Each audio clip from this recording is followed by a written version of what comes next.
Well, thank you very much, Jen, and welcome all of you who made it through last night and still managed to struggle out this morning to come here. I greatly appreciate it.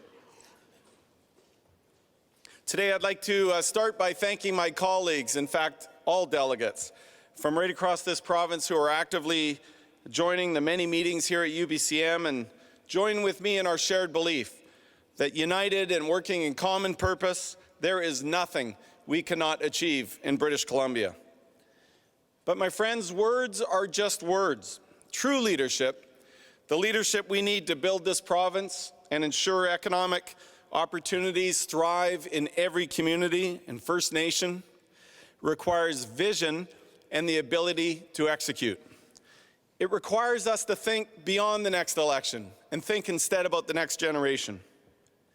Like many of you, I re-entered politics not because I needed the job, but because I wanted to get this province working again and create a future where my two young daughters and their generation will grow up with a sense of optimism, a hope and a belief that tomorrow will be better than today, and the challenges we face all have solutions if we're all prepared to buckle down and get it done. The theme of this year's convention is Balancing Act, and that really speaks to me, particularly UBCM's emphasis on governance, transparency, and accountability.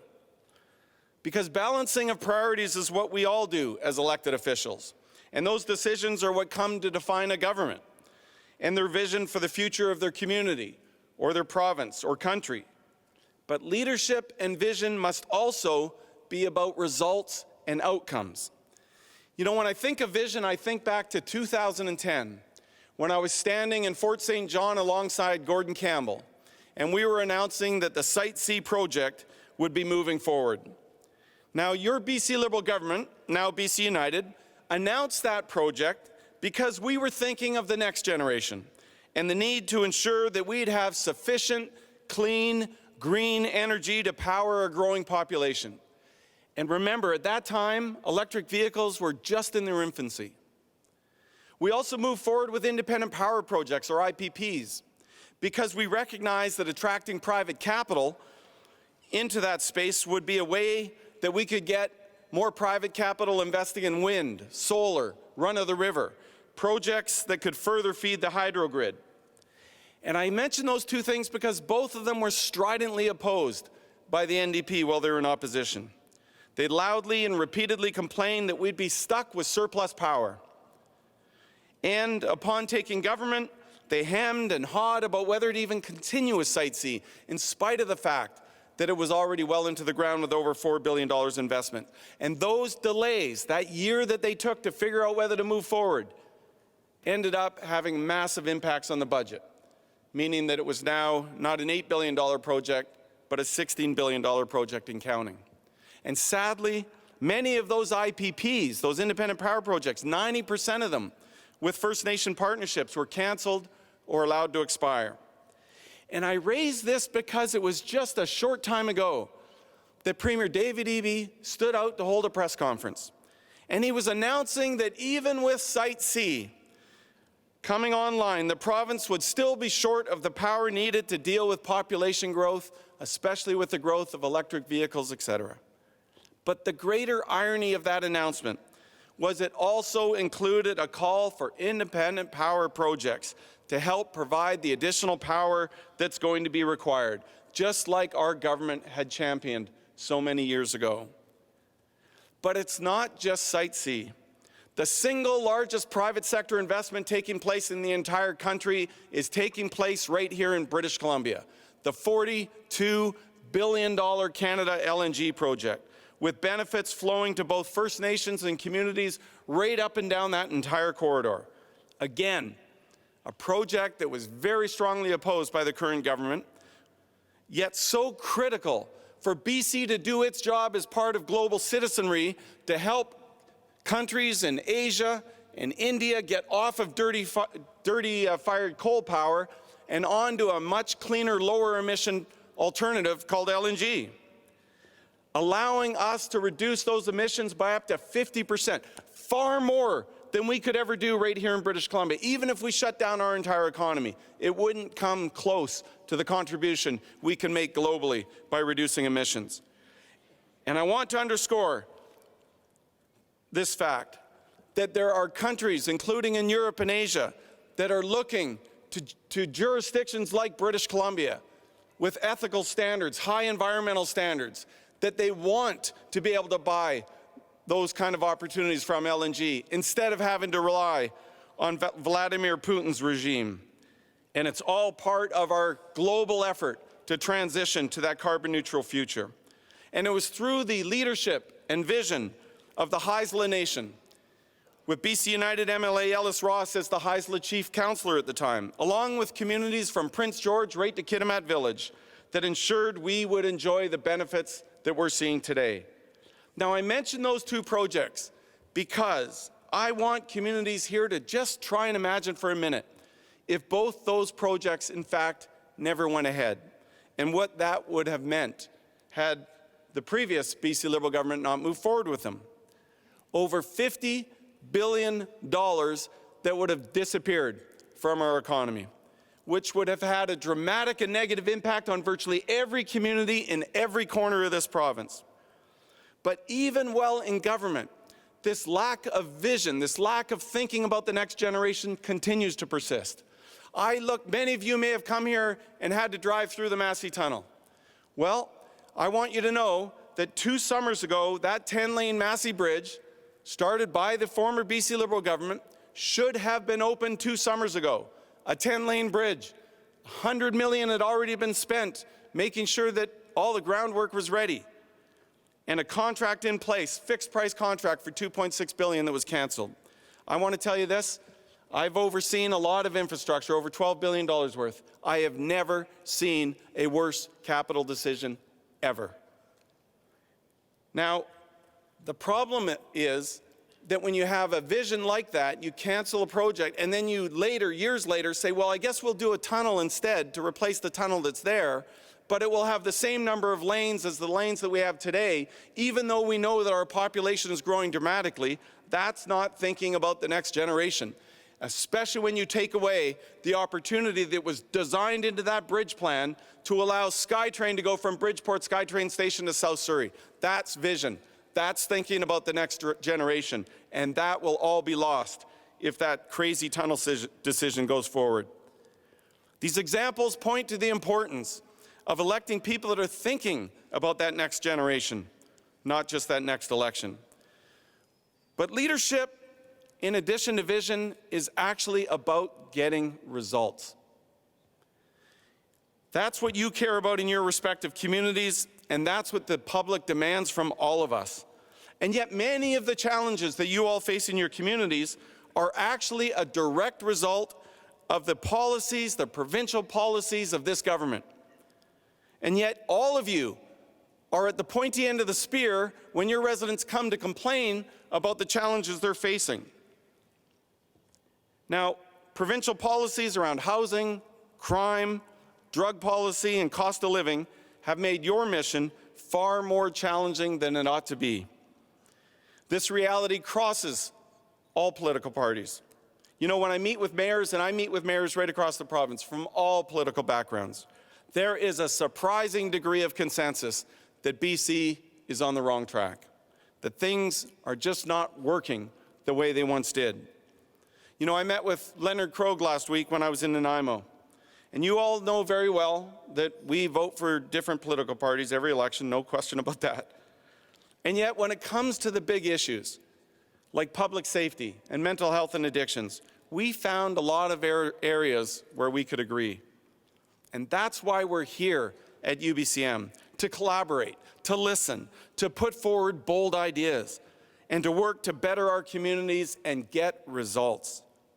And friends, that's the other theme that I want to talk to you about today, results. Focusing on getting improved results. Recognizing that surprisingly, not all the answers come from Victoria. Local folks have learned a thing or two about what's best for their own communities.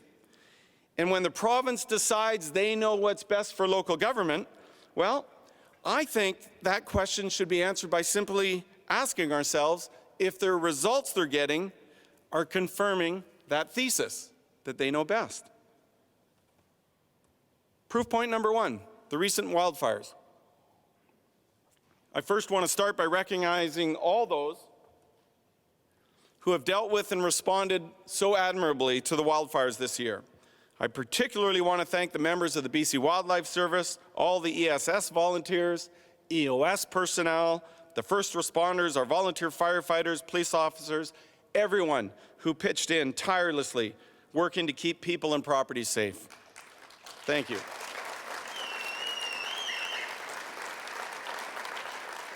And my friends, I would be here far longer than my allocated 20 minutes were I to thank all of the heroes who stepped up this summer. So let me just give a few examples to really make the point.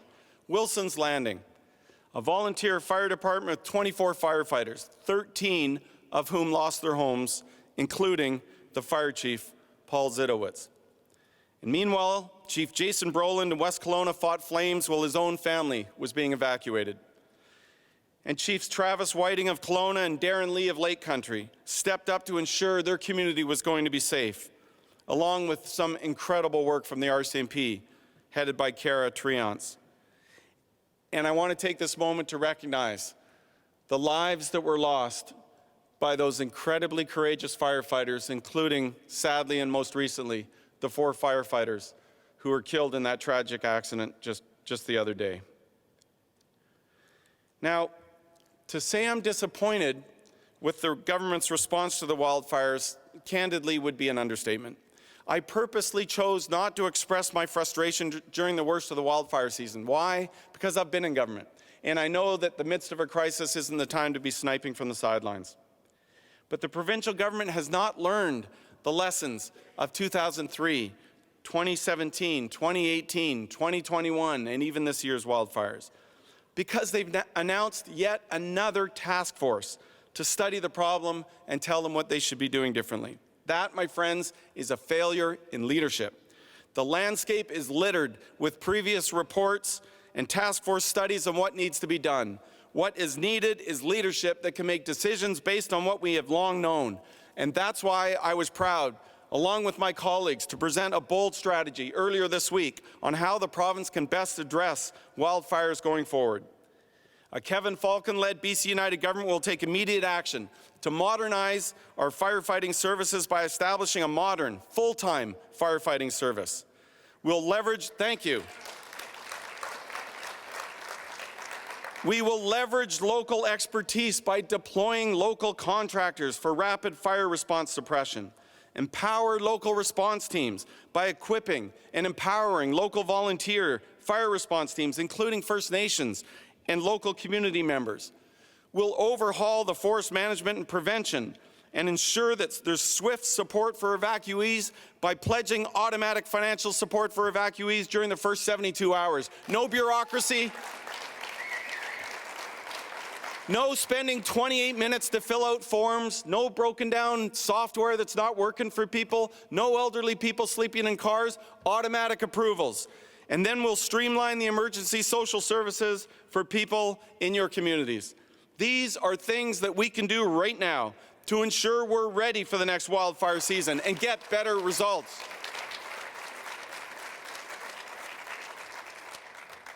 Now, when it comes to the cost of living, we all have a collective responsibility to do what we can to reduce the cost of living for British Columbian families. Recent surveys show that a majority of British Columbians are only $200 a month away from not being able to meet their own bills every month. Now, why might this be? Well, after 6 years of this government, let's do a quick review on how we stack up. A gut check, in short, on what results we've achieved. Well, after 6 years, BC now has the highest housing prices in North America. That's not a very good result. BC has the highest fuel prices in North America. That's not good either. BC has the highest average rents in the entire country. Not good for renters. And I haven't even started talking about groceries or dining out or all the other expenses that families have. You get the picture. Now, the Premier's response was to write a letter to the Bank of Canada governor saying, please don't increase interest rates anymore. It's hurting families. Well, put aside for a moment the fact that the governor is independent and is not going to be taking advice from the premier. But why wouldn't the premier talk about the 29 new or increased taxes that he's introduced on British Columbia families? Those new and increased taxes are now raking in $18 billion more a year than what British Columbia families were paying in 2017 in the last year of a BC Liberal government. That's something that the Premier can do immediately to provide relief, much needed relief for families that are struggling to make ends meet in the most expensive jurisdiction in the country. I've got an idea. Maybe it's a crazy idea, but let's just actually focus on reducing costs for families and reducing the financial burden on British Columbians. You know, I just want everyone here to really understand something. During a time when families are struggling across this province, a Kevin Falcon-led government is going to focus like a laser beam on finding ways to reduce costs for families. That's how you make families more affordable. And we will make sure that when we're delivering services, we are focusing on results. We don't want to be judged on how much we're spending on any particular program. We want to be judged on what results we're getting and what outcomes we're getting from those particular programs. And never does that more apply than it does in the case of housing. This is another example where we are not getting good results for the people that we're supposed to be serving. 75% of young people have given up entirely on the dream of ever owning a home in our province. In 2017, you could buy a townhome in Surrey for less than $400,000. Today, they're over $1 million. We have the highest average rents, as I mentioned, in Canada. And the NDP's 10-year plan, because they had a 10-year plan to build 114,000 affordable homes in 10 years, we're in year 6 of that plan. Less than 16,000 of the 114,000 that have been started. 20% of those started under the previous BC Liberal government. That's not a good result. They don't talk about those 114,000 homes anymore. But a lot of people would have voted because they thought that's what they were going to get. And when we've had 6 years of a government and we've ended up with the 3rd highest housing prices on the planet, that's not good for families in every community. Now, there's been an unfortunate tendency by this government to say, well, the blame is, right? You, local governments. That's why you're the problem. You're not getting things done fast enough. Well, look, I want to be clear. You've heard me say this before. I do think local governments can do a better job. But I think we can do a better job working together with the right incentives and disincentives to make sure that you're aligned and we're aligned to get the better results. But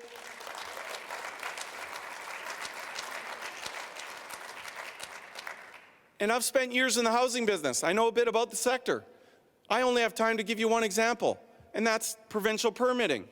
You know, the province says, okay, we acknowledge we could probably do a better job in permitting. No kidding. But what was their answer? Their answer was, it's too bureaucratic, it takes too long, we've heard your complaints, and so our answer is, we're going to hire 200 more bureaucrats to tell the existing bureaucrats how they have to do things a little bit faster. Well, I want you folks to know something. The first job I had in government was Minister of Deregulation, as was mentioned. And I was responsible for making sure we reduced red tape in British Columbia by 1/3 in our first 3 years. We actually did 42%. That's how you make things move faster. You improve the processes. You don't add more bureaucracy. We've got a bunch of people with virtually no experience in housing trying to solve a housing crisis. But to get real results, we have got to start treating it like the crisis it really is. That means we work with municipalities to streamline that approval process. We provide financial incentives that reward the municipalities, many of whom are eager to get the job done. They've got the land, they've got the ideas, they've got the will. They just haven't got the partner to get approvals in place so they can get on with building things. We've got to eliminate the cumbersome provincial government bureaucracy that just gets in the way of government's own affordable housing goals. Let me just tell you this. Corinne Kirkpatrick, our housing critic, pointed out to me the other day, a housing group in Nanaimo, a nonprofit, wants to build more seniors affordable. They've built it in the past under our government. built it, it's beautiful, seniors are there. The provincial government sends them a 368-page list of requirements for the so-called affordable housing. It adds 30% to the cost of affordable seniors housing. Does that make any sense to anybody here? And I just have a message, actually, because you can sense a bit of frustration. Whether it's federal government or provincial government or local government, if we want affordable housing, make it less expensive. That's actually how you get to affordable housing in British Columbia.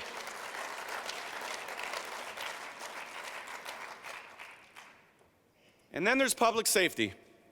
Well, my friends, families and communities across this province are dealing with the fallout from provincial policies that are hurtling us down a path to become the next Portland, Oregon, or San Francisco, or Seattle, Washington. And I'm not going to let that happen without a fight.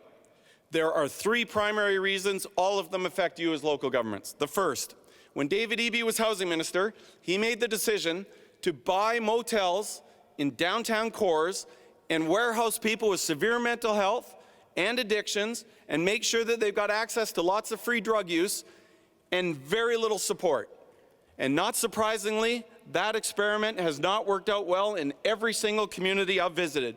We have to be pretty straight up about this, folks. It is not working, and it is hurting communities and scaring families and people that are trying to walk around their own neighborhoods. Secondly, it's been coupled with a catch and release policy that Mr. Eby had while he was Attorney General for 5.5 years. We've been talking about this for a year and a half. That said, you know what? It's not their fault. We need to release people when they're arrested. And guess what happened? A 75% increase in the last 6 years of what they call no charge recommendations, meaning that the police say, please charge this person, and the Crown says, no, we're not going to bother. We'll release them back into the public. That's called catch and release, and it's not working. And then third, to just make the whole situation even worse, let's bring forward, as they did, a reckless drug decriminalization program with no guardrails that has seen an explosion of open drug use in parks, playgrounds, beaches, public spaces, to the point where we've been raising this for over 7 months, begging them to come up with a provincial law that just says, you know what, if you can't drink and you can't smoke cigarettes in these places, why on earth are we allow people to use open drug use right next to our kids? It doesn't make sense. And we've seen local government leaders step up to the plate. And they've said, you know what, we can't wait for government to figure this out. We've got to pass our own bylaws. And then just before the UBCM, an announcement. There's a surprise, an announcement. And what is the announcement? Well, as they typically do, it's too little, too timid, and too late. Well, I want you to know this. BC United Government is going to scrap this reckless decriminalization experiment until we get the necessary guardrails in place to protect our children and families and give law enforcement the discretion they need when dealing with drug possession. That's how we're going to start to make change. Now, earlier this month, our BC United team released our Safer BC plan, which focuses on restoring public safety, closing the revolving door of justice, and prioritizing the rights of law-abiding British Columbians over the rights of criminals to reoffend. And as part of that plan, we will move immediately ahead with the following initiatives. I'm almost done. Aggressively fill 500 vacant police positions across the province. How? It doesn't just happen by asking for it. Not just the money even. We're going to provide you with extra dollars. So you've got the extra dollars to provide incentive bonuses, hiring bonuses, retention bonuses, maybe some dollars to work with housing initiatives. But we want to make sure that coupled with making sure we expand training of police officers here in BC, but also working with the RCMP to train them in British Columbia, not in Regina. And that's how we'll make sure you get the police officers you need to provide the protection in your communities. We will also move forward with alternative sentencing and rehabilitation so that individuals sentenced will be presented with a choice. Door number 1, you've got traditional incarceration. Door number 2, if you're struggling with addictions, will be a 24/7 secure treatment so you can access the addiction and mental health services within the BC correctional institutions. The primary objective being that we want to make sure that when those individuals are released, they do not re-enter society with unresolved addiction issues.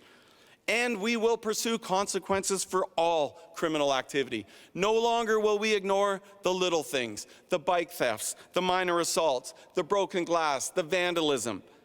We will make sure that there's going to be a consequence by expanding community service as one of the requirements. Picking up garbage is not such a bad thing in a lot of downtown cores. Cleaning up graffiti could be good for some people that may need a consequence, but I want you to know this. Not every crime deserves jail, but every crime deserves a consequence, and we'll make sure there is one.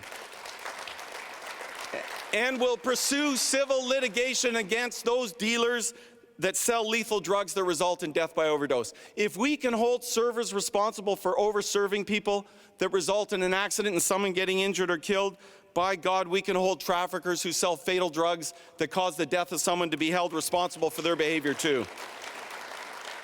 And we will establish preventative programs to protect vulnerable kids in schools with targeted after-school sports, arts, and music and similar programs. All of that will be coupled. She's moving closer. I'm starting to sweat. Don't take me down here. I'll be quick. I promise. I'm really close. I'll just say this. Look at our Better is Possible mental health and addiction plan too, because we have to do a better job of dealing with mentally ill folks in this province, and we will. We'll make sure there's secure places where they can get the proper psychiatric and medical supports. That's something that all governments have made a mistake for 30 years. Let's admit we've got it wrong, and let's just get it right. And then I want you to know this. I want to end by saying this. Addiction is a huge challenge. That's why our plan talks about making treatment and recovery the priority focus for government, because we want people to get better, and we don't want there to be a cost associated with that. And I just want to tell you briefly about a young woman, Denise, that came into my office. You'll like this story. Denise sought me out. It's a true story. Denise sought me out because she heard me on the radio. And she told me her story about struggling as a heroin addict and a methamphetamine addict for well over a decade. And she said to me she wanted me to know that what I talked about really spoke to her experience. And she wanted me to also know that if she was struggling with addiction today, with the programs that are in place, she would probably not be alive today. Folks, there is a better way, and we can get there. And I'll conclude with just this brief remark on healthcare. When 1 in 5 of us can't access a family doctor, when we're sending cancer patients to Bellingham for treatment, when nurses in the Smithers Emergency Department are sent a bulletin saying if anyone shows up, call 911, when communities as diverse as Merritt and Surrey are forced to hold rallies calling for governments to hear their concerns, we know we're facing a crisis. And my friends, there are solutions, but it takes leadership, and it takes a focus on results, and it takes the kind of people that will embrace innovation and change. There we go. Vision, leadership, results. That's where I started, and that's where I'll end. We cannot just have a government that continues to make announcements, re-announcements, and photo ops. The other day in Surrey, you saw the announcement they made on the second hospital. 6 years they've been talking about it. Anyway, I'll just say this.